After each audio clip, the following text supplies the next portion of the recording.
안녕하십니까? 소쿨극장의 재미있고도 기이한 옛날 이야기 시간입니다. 오늘은 장가간 첫날 밤에 죽은 대릴 사위를 과부 50명이 모여서 살린 이야기입니다. 옛날에 평양에서 실제로 있었던 이야기라고 하는군요. 구독과 좋아요 그리고 알람 설정 부탁드립니다. 재미있고도 좋은 글로 보답하겠습니다.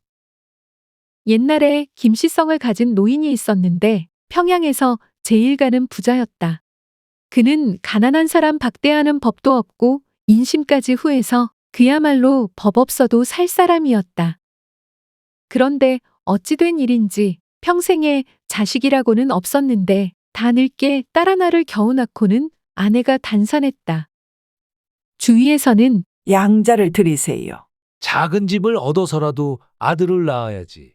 여기저기서 입 있는 사람은 다 한마디씩 훈수를 두건만 당자인 노인은 들은 채도 안 했다.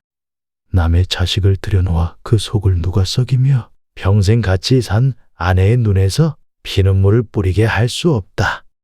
하긴 옳은 말이다. 그러고 보니 어느 집 팔자 좋은 도령이 대릴사위로 들어갈 것인지는 몰라도 누가 됐건 부자 영감님 눈에 드는 녀석은 호박이 덩굴째 굴러들어온 셈이 됐다. 그나저나 호박 넝쿨과 딸은 옮겨놓은 대로 간다는 속담처럼 딸 자식은 시집가면 남편을 따라가기 마련이니 김노인 부부는 사윗감을 잘 골라서 시집을 보내야만 했다. 어느덧 딸의 나이가 18살, 홍기가 닥쳐왔다. 평양 성안에 사는 남녀노소는 모여 앉으면 누가 김부잣집의 대릴사위가 될 것인가에 대해 의견이 분분했다. 하루는 영감이 밖에 나갔다 들어오더니 목소리를 낮춰서 부인에게 말했다. 맞춤한 신랑감을 하나 찾아냈소. 부인이 반색하고 물었다. 어디, 네 집 누구 아들입니까? 아니 그런 명문가 자제가 아니고 왜 저 대동문안 이첨진의 포목전 있지 않소? 그 집 손주 말입니까? 아니 그런 게 아니라 그 집에서 가게 보는 아이 있지 않소? 뭐요? 아니, 이 양반이 그 녀석은 몇 년 전까지도 쪽박 들고 빌어먹고 다니던 거지 새끼 아니오. 그러니까 내가 조용히 얘기하는 거 아니요? 여보 생각을 해보구려. 제 집 있고 제 어미 아비 할아버지 할머니 다 있고 양반임내 하는 녀석을 내 집에 들어놨다가 딸은 좋지만은 늙은 장인 장모 싫다고 가버리는 날에는 딸년 신세는 무엇며 우리 두 늙은이 몰골은 무엇이 되겠어? 그러니 차라리 일가붙이고 누구고 없는 그런 아이라야 우리 두 양주를 친부모같이 여기고 딸년도 사랑해 줄 거 아니겠소? 그건 그렇습니다만 그렇다고 해도 차마 거지 새끼를 남의 눈도 있는데. 그 아이가 예전에는 거지 노릇을 했다고 하더라도 내가 자세히 살펴보니 아이가 제법 됐습디다. 인사성 밝고 어른 아이 제대로 알아보고 얼굴도 수더분하니 그만하면 괜찮아요.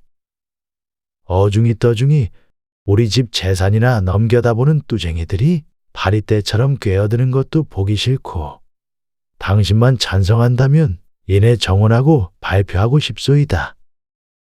그 말을 듣고 김 부자의 아내가 옷감 끊는다는 핑계로 포목점에 가서 보니 소년이 마음에 들었다.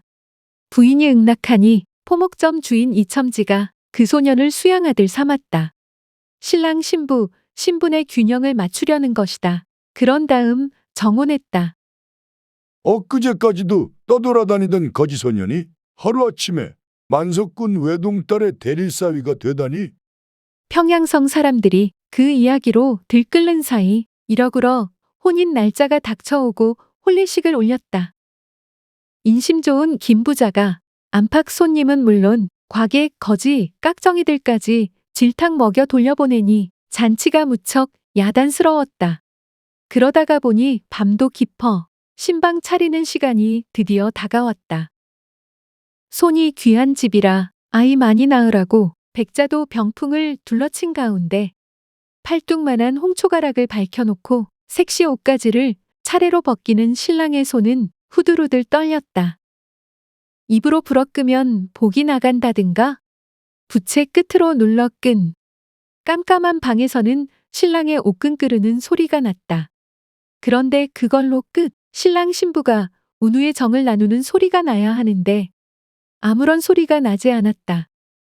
신방 지키던 사람들이 이상하다고 생각하는 그 순간 외마디 소리를 지르며 신부가 문을 박차고 뛰쳐나왔다. 엄마! 신랑이 죽었어요. 뭐라고? 장모가 엉겁결에 뛰어들어가 만져보니 온몸이 뻣뻣했다. 어머나, 이게 웬일이냐? 갑자기 온 집안이 물끓 듯 하였다. 한쪽에서는 의원을 부르러 내닫고 다른 쪽에서는 판수에게로 무당에게로 달려갔다. 백비탕을 끓여라, 청심원을 으깨라, 야단들인데 그 소식을 듣고 대문 맞은편 객주집 여인이 달려왔다.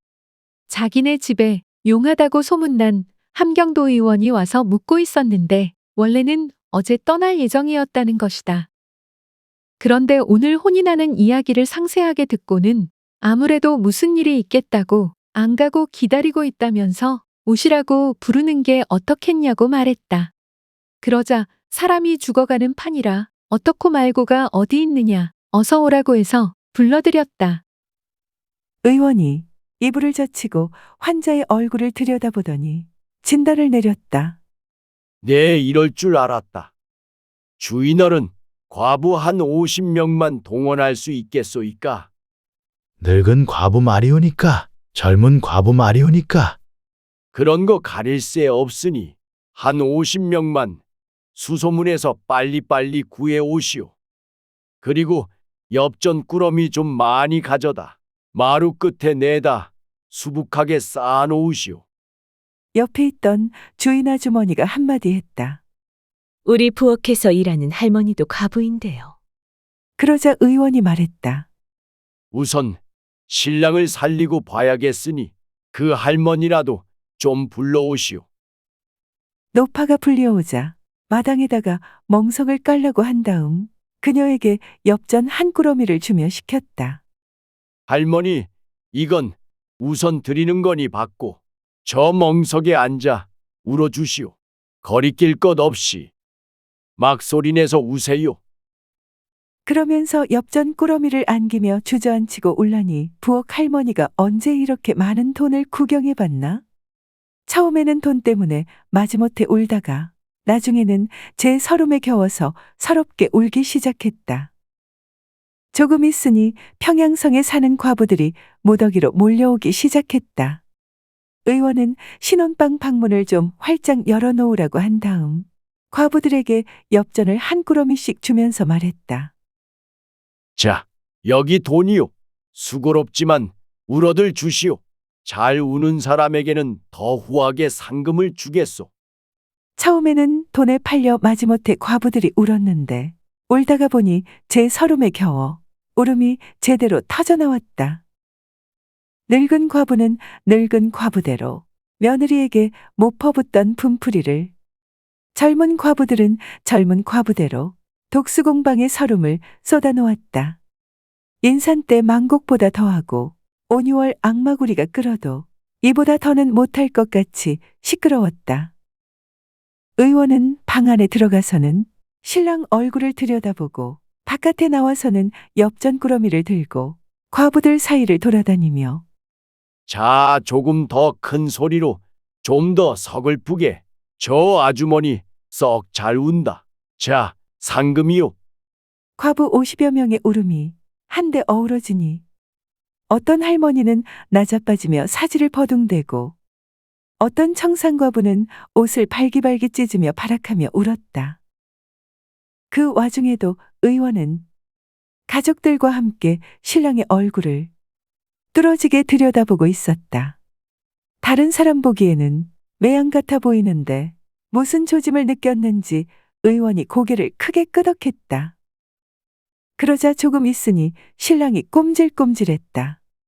그리곤 이내 푸하고 한숨을 내뿜었다. 얼굴에 화기가 돌더니 갑자기 눈을 딱 뜨고는 이게 무슨 일인가 하고 주위를 두리번 살펴봤다. 아이고, 이 복쳐라. 장모는 그제야 울음을 터뜨렸다. 의원은 손을 들어 위험 있게 제지하고 밖을 향해 이젠 그만 울라고 손을 저어 보였다. 하지만 과부들은 그치지 않았다. 사례로 받은 엽전 꾸러미를 집어던지고는 과부들이 모여 떼창을 했다. 평생 뼈골에 맺힌 하늘, 오늘 밤에 다 풀려는 것 같았다. 그러는 중에 신랑은 일어나 앉아 의원이 시키는 대로 소화번을 씹으며 물을 마셨다. 다 나은 것 같다. 김 부자는 허리를 굽히며 말했다. 그럼 의원님은 사랑으로. 사양하지 않고 일어나 의원은 사랑에 갔다. 온 방 안에 머리와 수염이 허연 노인들이 그득 앉았는데 모두 다 평양 안에서는 내로라 하는 의원들이다. 수고하셨습니다. 나는 이주부회다. 예, 저는 함경도 사는 이경화라 합니다. 서로 인사를 나누고 있는데 술상이 나왔다. 평양 의원들이 모두 모여서 앉아있는 이유는 다른 것이 아니었다. 그것은 신랑을 살린 비방이 어디서 나온 것인가 하는 의문 때문이었다. 술이 두어 순배 돌았을 때 어떤 의원이 물었다. 아까 선생께서 쓰신 술법은 도무지 모르겠는데 어디에 그런 약방문이 있습니까? 그러자 다른 의원들도 묻기 시작했다. 경학전서에서 보셨소? 청랑결을 구해 보셨소? 아닙니다. 그거 아무 책에나 있는 겁니다. 아무 책에나 있다니 내가 이 나이가 되도록 의서 읽는 것으로 일생을 보냈건만 그런 방문은 아무데도 없습니다. 예, 그러실 것입니다. 똑 짚어서 그렇게 말한 구석은 없지만 열은 열로 다스리고 냉은 냉으로 다스리는 것은 의술의 상식 아닙니까?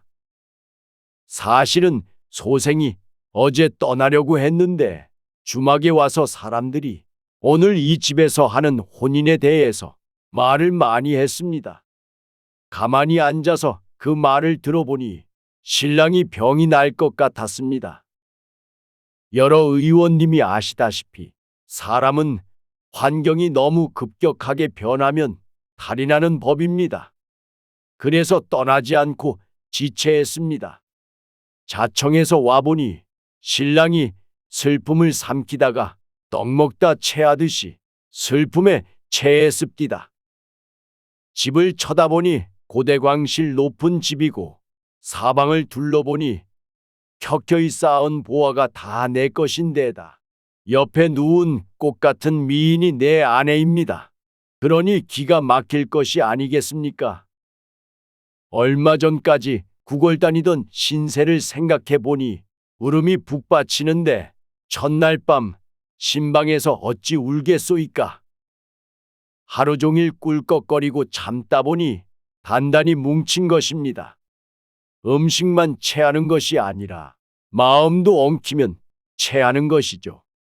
그러니 열은 열로 다스린다고 서름은 서름으로 다스려야겠는데 서름 중에야 과부 서름이 으뜸 아닙니까? 그런데 신랑이 목숨을 잃을 만큼 크게 체했으니까 한 50명 과부의 서름은 돼야겠다고 판단했을 뿐이죠. 아직 신랑의 병은 다 나은 것이 아닙니다. 환경에 익숙해지려면 여러 달 걸려야 할 겁니다. 소생이야 갈 길이 바빠 떠납니다마는 뒷일일랑 여러분께서 잘 맡아 처리할 것으로 믿습니다. 함경도 지방에서 살면서 평생 가난하고 힘든 이들을 구원하는 데 진력했던 의원의 이름은 이경화이다. 이경화는 정조임금 때 실제한 인물로서 광제비급이라는 책을 지은 분인데 위에 언급된 사건은 평양에서 실제로 있었던 이야기라고 한다. 들어주셔서 고맙습니다.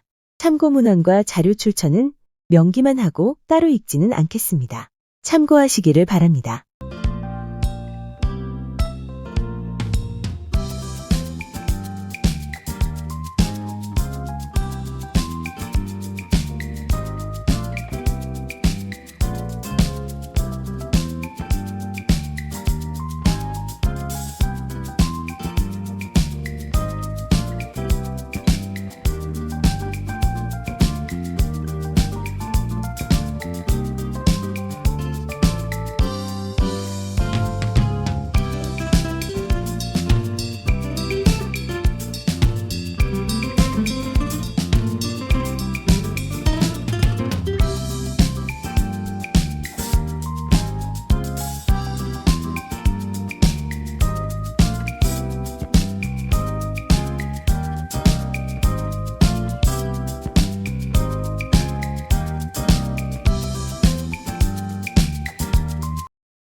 소우쿨 극장은 일주일에 3번, 매주 화요일, 목요일 그리고 토요일, 오전 11시 전후에 이야기 올리는 것을 원칙으로 하겠습니다.